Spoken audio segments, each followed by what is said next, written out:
Són 11:15 de la nit d'un dissabte i aquí les teniu gairebé, bueno, jo diria, semblen fresques, però no, perquè l'espectacle dura 3 hores amb el descans i a més, vull dir, són 3 hores on cap dels de l'equip doncs, descansa un sol moment. A l'esquerra de la imatge tinc la Paula Mali, a la dreta la Diana Roig. Moltes felicitats per aquest ànima. Gràcies.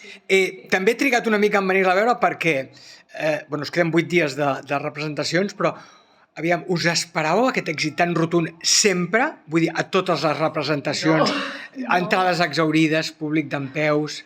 No, jo crec que no. Jo crec que no. Al ser una cosa així de creació, no? Jo crec que teníem aquesta cosa de, bueno, a la gent li agradarà, li interessarà, i és que és molt heavy perquè és cada dia. Sí, estem molt contentes. Sí, i a més quan fas alguna cosa tan bonic, a més amb un equip tan bonic i per mi tan talentós, sempre tens esperança de que anirà molt bé, però mai ho saps, penses, potser no ve ningú i això és un fracàs absolut, i no, tot el contrari, vull dir que hem exhaurit tot. Sí.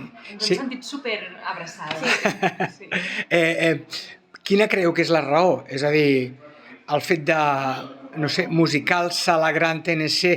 Clar, el fet de musical de vegades dius, ho agafen una mica amb respecte, no? Perquè ja sabem que el musical funciona moltes vegades i altres vegades no. Per tant, quina creieu que és la raó? La història, tot, no ho sé. És un compendi de moltes coses, Sí, no? jo crec que sí. Si tinguéssim la fórmula, la repetiríem constantment. Constantment. Però jo sí que penso que musical, a veure, és un gènere exigent i crec que s'ha cuidat molt cada detall. O sigui, ens hem deixat la pell i ens la deixem cada dia. Sí, a més, no, el Marc Gómez, que és membre de la companyia, a més és un dels lletristes, no? També sempre ho diu, que ells són molt friquis del musical en el molt bon sentit, aleshores, clar, no en deixen passar una, i crec que això també es veu reflexat en la qualitat de l'espectacle. I que l'Oriol Bonés portava molt temps amb aquesta idea al cap i que han treballat... Bueno, també crec que això és una de les claus de l'èxit, no? Que hi ha molta gent a l'equip directiu. Sí, molts caps pensants. Sí, i que de vegades si és una sola persona no pot assumir tanta visió com aquest equip. També jo diria que és la història, perquè la història té moltíssimes coses. Vull dir, perquè jo no sé amb quina d'elles, després de tantes setmanes de representació, amb quina d'elles us quedeu, però no ho sé, amb els somnis, amb la reivindicació de la dona laboralment parlant, amb una història divertida, un homenatge al cinema, no ho sé, amb què us quedeu cadascuna després de tants dies? Jo amb la sororitat també que hi ha, no? Això és una cosa que és molt bonic d'explicar cada dia. I tot el que has dit també. Sí, i també és veritat que tot el tema dels somnis, no? D'aquesta cosa de desmentir una mica i desmitificar aquesta cosa tan americana, no? Del si vols pots. Que en un inici la història passa a Amèrica, no? I sembla que tenim a explicar una història de superació, de no, ella va lluitar contra tot i va poder amb tot, i de vegades, per molt que vulguis, no pots. I crec que aquestes històries són les que en realitat s'han d'explicar.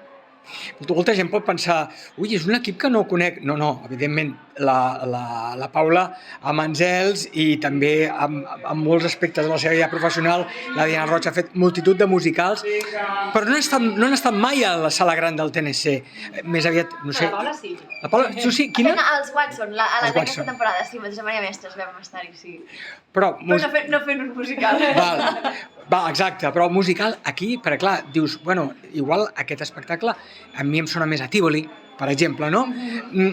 La gent creieu que una mica queda una mica de dir, hosti, un espectacle així a la sala gran del TNC, que en alguns moments, depèn d'on et toqui, en algun moment et perds cosetes, però vull dir, us pensàveu que funcionaria tant aquí al TNC? Hi havia sempre aquesta por perquè fa molts anys que no se'n fan, no? Però creiem que és superbo que això hagi passat i tant de bo, després d'aquesta rebuda que ha tingut, n'hi facin molts més. I que obre una porta, no?, a que el talent català que tenim aquí a casa nostra, que en tenim molts, s'atreveixi a crear en català i vegi que té les eines per poder-ho fer, perquè tenim gent molt talentosa que deuen tenir milions d'històries per explicar i no les expliquen perquè no poden. I està bé que des de les institucions públiques es comenci a obrir la porta a tota aquesta gent, això és meravellós. Jo tinc molt clar que si aquest espectacle anés a Broadway, triomfaria. Jo penso també, sempre els diem a l'Oriol, a l'Íctor i a la Gara, que us compraran això. Exacte. Vull dir que, però jo crec que, a més, no sé si us diuen coses, però aquest musical ha de tenir sortida.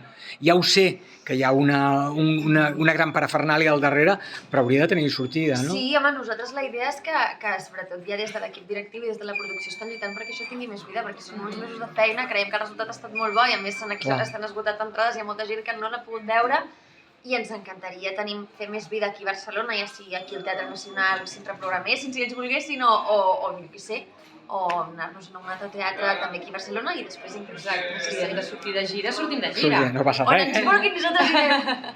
Sí, perquè jo crec que això mereix que la gent, tota la gent us conegui.